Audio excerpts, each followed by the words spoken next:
अगर भजन नहीं करोगे, केवल सत्संग की बातें याद करके एक दूसरे को हराने और जिताने का काम करोगे और विद्वता का काम करोगे, तो इससे जो है तुम्हें लाभ नहीं होगा। तुम्हें ज्ञान का अहंकार हो जाएगा, और ज्ञान का अहंकार जो है, कैसा भी अहंकार हो, और ज्ञान का अहंकार को ये कहते हैं कि वो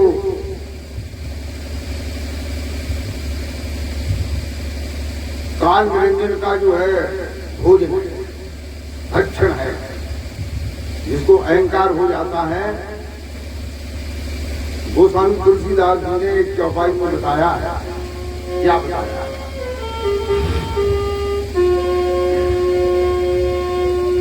कि दया धर्म की मूल है और पाप मूल अभिमान।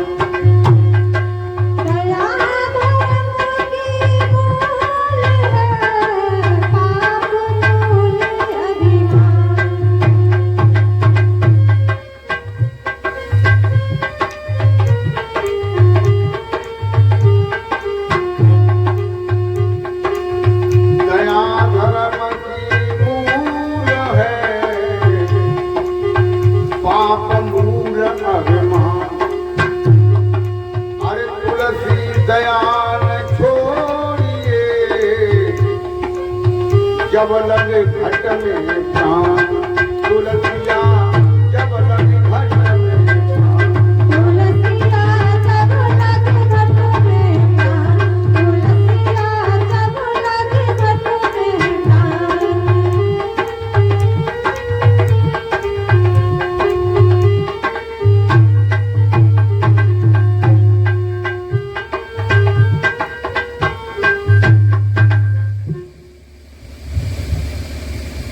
गोस्वामी तुलसीदास जी कहते हैं कि जो धर्म है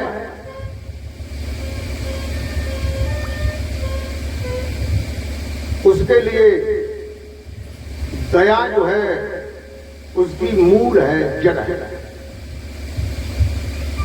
हम थोड़ी थोड़ी बात पर अहंकार कर लेते हैं, अभिमान कर लेते हैं। देखो, तुम्हें पूरे सदगुरु की सानिध्य मिली है, ज्ञान मिला है, भक्ति मिला है।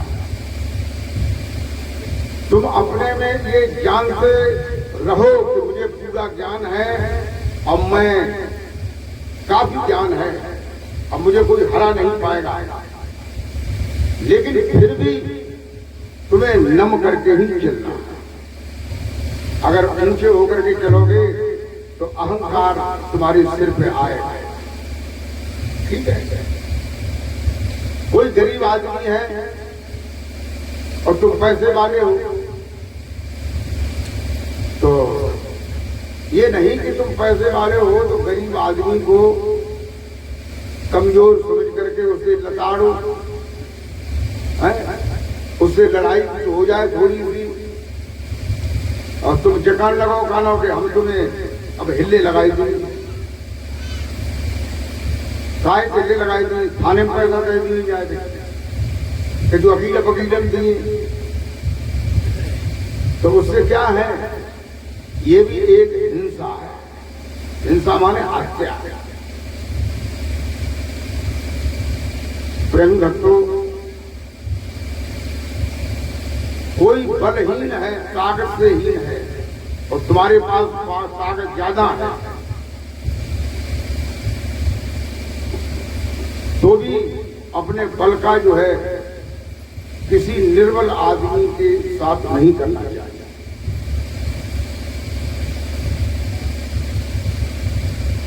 प्रेम भक्तों, कहने का मतलब ये है, दया जो है एक ऐसा पहलू है जो कबीर साहब ने 5 पक्के तत्व बताए हैं, उनमें भी एक तत्व दया है। हमें थोड़ी थोड़ी बात पर घमंड हो जाता है, दया नहीं आती है। कमजोर पर दया आनी चाहिए, गरीब पर दया आनी चाहिए, जो अज्ञानी है उस पर दया आनी चाहिए। अज्ञानी में तो अज्ञानी है, वो तो कुछ भी कह सकता है, और तुम ज्ञानी हो। ज्ञानी का मतलब ये है कि हम जानकार हैं। तो तुम जानकार हो करके अगर कोई अज्ञानी है उस पर तुम क्रोध कर रहे हो, उसे किसी तरह से प्रताड़ित करना चाहते हो, तो ये हिंसा है। प्रेमी भक्तों, इसलिए दया का प्रयोग करो, सबको दया का पात्र समझो। तुम्हारे अंदर कितनी भी भक्ति है, फिर भी तुम अपने दूसरे को, अगर कोई आदमी नहीं मानता है, जबरदस्ती तुमसे वाद विवाद करता है, तो कोई बात ना है, तो फिर बात है थोड़ी सी बात कर दे और जनाए उठरा तो फिर और तुम बायों ज्यादा फिरता, तो ये ठीक नहीं है। प्रेमी भक्तों,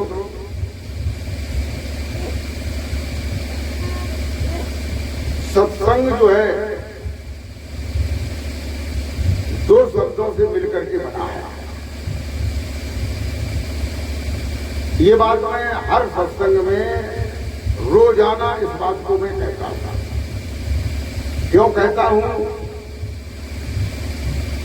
कि ये बात जो है ये बात नहीं है, सत्संग जो है कोई बात नहीं है, सत्संग एक सूत्र है, सवाल निकालने का सूत्र है सत्संग। अब तुम सत्संग को ही न समझ पाओ, तुम ये समझो कि रामायण से, गीता से, कबीर के दोहों से, इनसे सबसे अपने निजी बातें याद कर ली और ये हम लोगों को बताएं और लोग बाग डर जाए कि बहुत जानकार हैं, तो वो सत्संग नहीं है। कहते हैं विद्या विवादाय धनम मदाय शक्ति परेशान परिपरिजनाय खलस साधुर विपरीत वेतन ज्ञानाय दानाय चरचर। विद्या विवादाय, संतों ने बताया है कि तुम्हारे पास कोई विद्या है और तुम विद्या में पारंगत हो गए हो, तो उस विद्या का प्रयोग विवाद के लिए मत करो। विद्या विवादाय, इन विद्या का प्रयोग विवाद के लिए मत करो। अगर तुम विवाद के लिए करते हो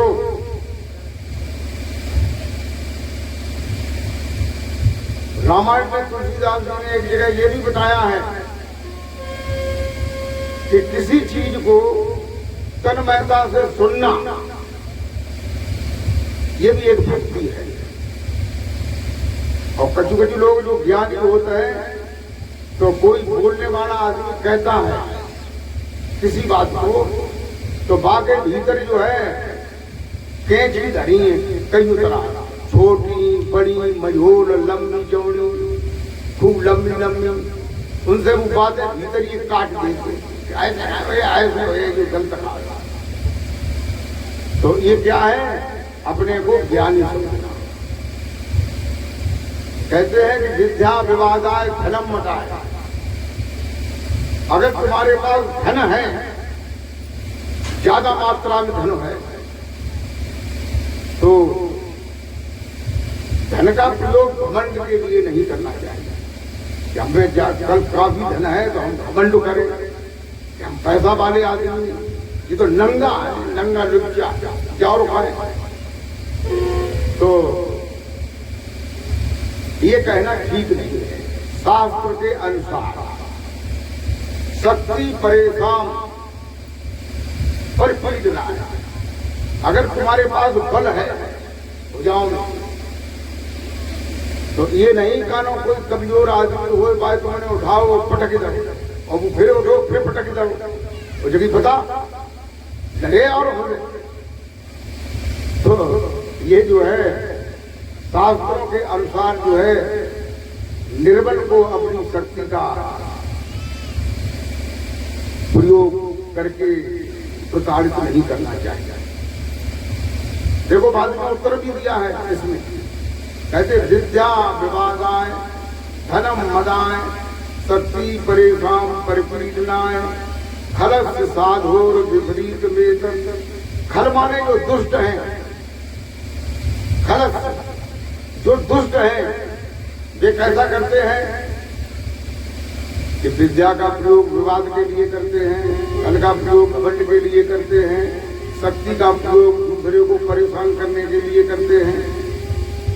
और विपरीत मेतत, विपरीत माने इससे पलट करके, मेतत माने मध्य बुद्धि विचार, उनका पलट करके उल्टा विचार होता है। जो सज्जन लोग होते हैं उनका क्या होता है, ज्ञानाय दानाय चरक्षणाय, तीन चीजें बताई थी पहले। तो विद्या का प्रयोग ज्ञान के लिए करना चाहिए, दूसरे को भी बताना चाहिए ज्ञान के लिए। दानाय, अगर धन ज्यादा है तो दान पुण्य करो। कोई कमजोर आदमी हो और उसे लड़की की शादी करने में परेशानी हो रही हो तो उसकी कुछ मदद कर दो। कोई आदमी बीमार हो और इतना बीमार हो कि असह्य बीमार हो और वो सहन को खर्चे को करने में असमर्थ हो तो उसकी मदद करना चाहिए। तब तुम्हें ये माना जाएगा कि तुम धनवान हो। कबीर साहब ने तो ये बताया है, क्या बताया है कि जो जल बाण नाव में और घर में बाण दाम।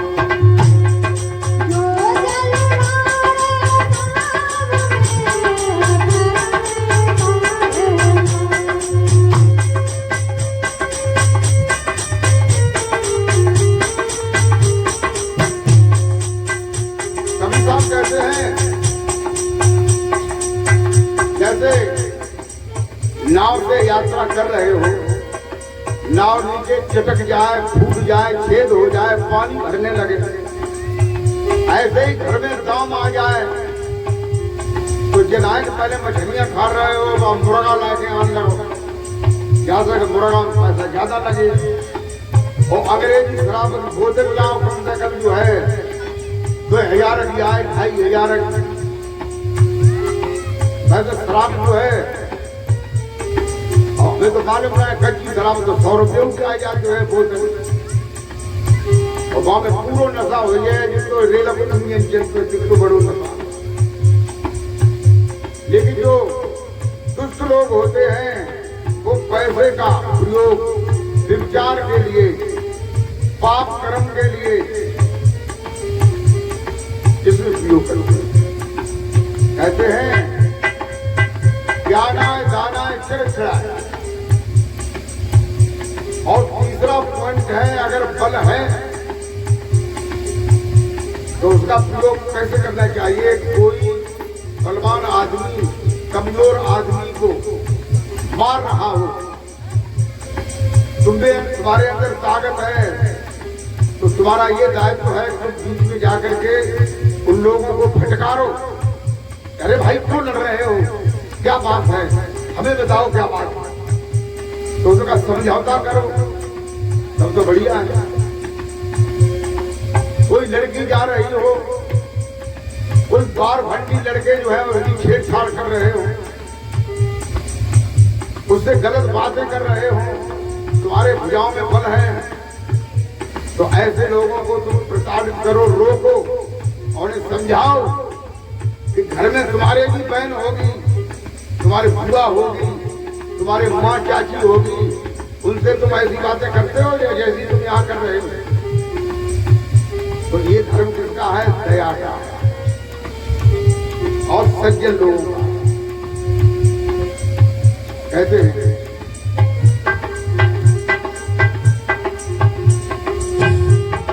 अरे जो जल बाण नाव में घर में बाण दाम। अरे दो हाथ उली किए ये सज्जन को काम। कबीरा ये सज्जन को काम। कबीरा ये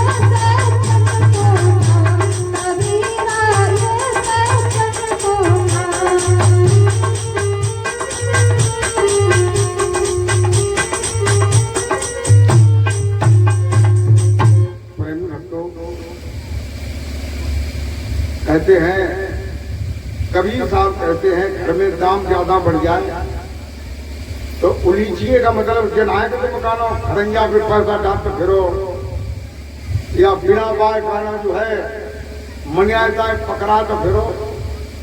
जो उसके योग्य हो, कमजोर हो, गांव में बारात रुकने के लिए धर्मशाला न हो तो वहां धर्मशाला बनवा दो, और शिक्षा के लिए अगर स्कूल न हो तो स्कूल बनवा दो। पैसे ज्यादा हैं तो बताए, और थोड़े ही पैसा है तो कोई बात नहीं।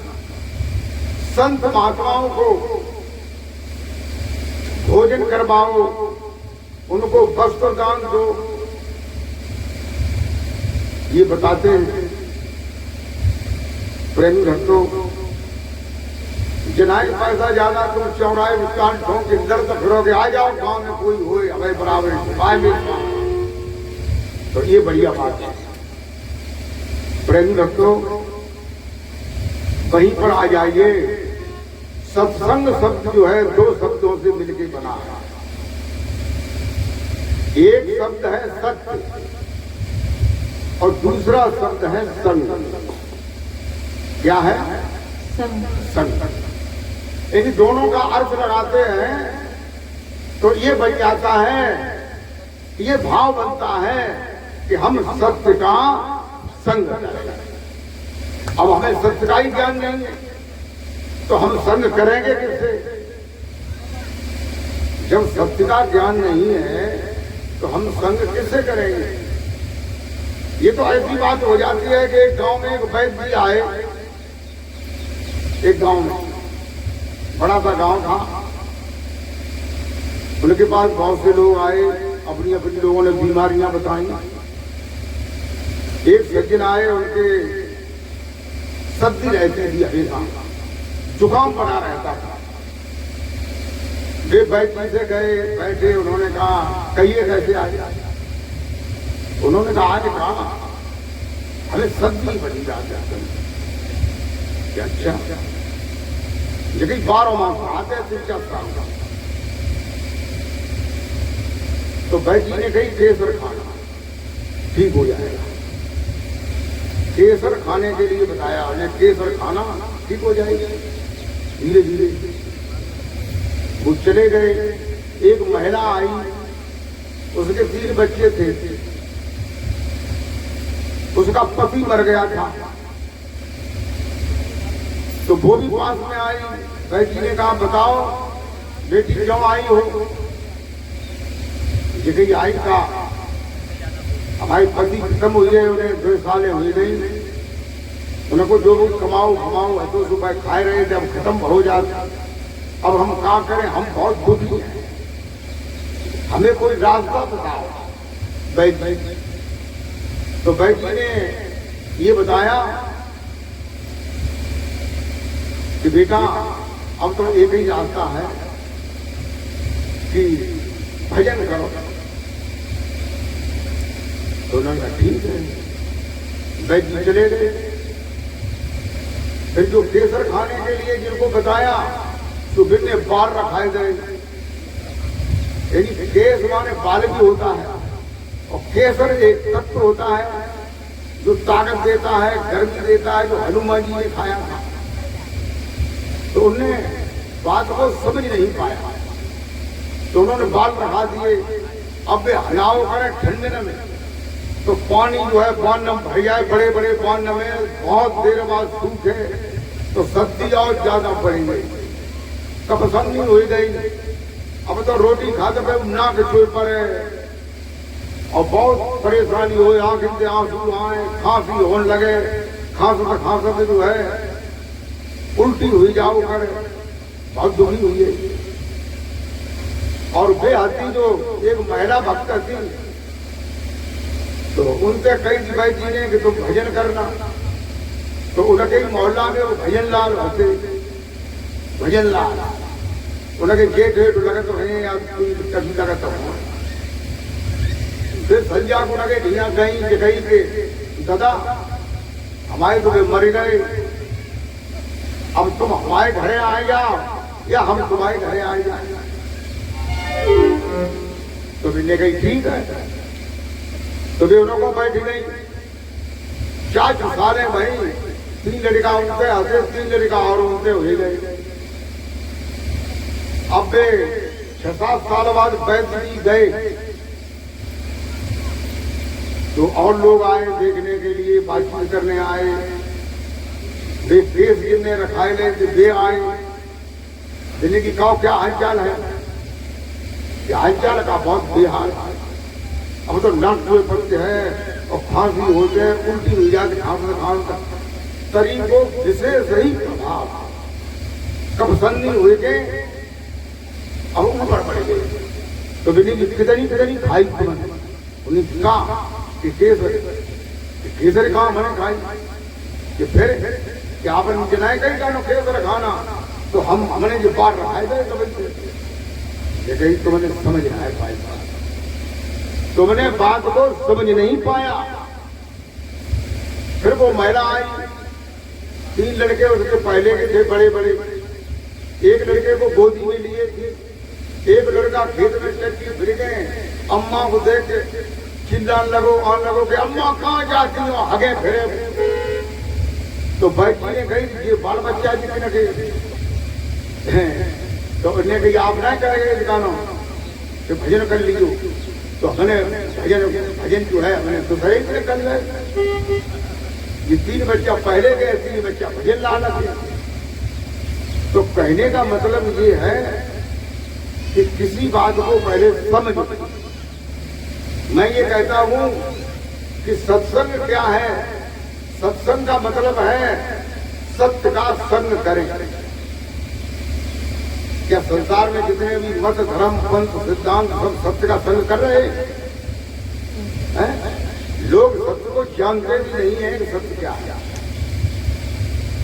प्रेमी भक्तों, सत्य की मैं आप लोगों को एक छोटी सी परिभाषा बताता हूं कि सत्य क्या है। भाई हृदय में एक तो बात निकलती है कि हम सत्य का संग करें कैसे, कि सत्य है क्या। तो देखिए सत्य उसे कहते हैं जो पृथ्वी सूरज चंद्रमा तारे ग्रह उपग्रह नक्षत्र